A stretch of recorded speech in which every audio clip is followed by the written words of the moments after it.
Ćao, ja sam Marko Orlović, student sam Beogradske poslovne škole. Bio sam u Renu, Nevada, u jednom hotelu u Peppermill, najveći hotel u Renu. Reno je onako malo mirnije mesto, s tim što ima dosta tih kazina i kockarnica, ali u principu onako dosta mirno i ljudi su dosta ljubazni. Prvi posao sam radio housekeeping u Peppermillu.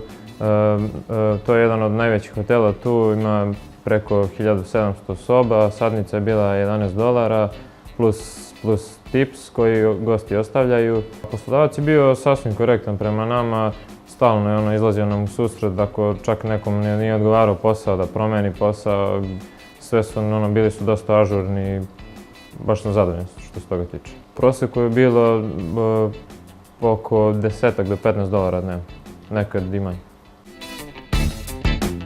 Drugi posao sam također radio u Peppermillu, u Landriju, $9 je bio sat, posle mi je išao kao overtime. To je jedna od prednosti što može da se nađe posao u samom hotelu, da se ne traži negdje drugo. Znači, drugi posao mi je bio plaćen kao overtime, što je, znači, u principu je bio plaćen $13,5 na sat. Pa ima dosta mogućnosti, ako ne u samom hotelu, onda u drugim nekim hotelima u okolini i restoranima, jer ima baš dosta restorana i hotela. Na kraju obišao sam Los Angeles, San Francisco, Salt Lake, to je to. Najveći dobitak, pa rekao bih to neko iskustvo, sticanje samopouzdanja možda.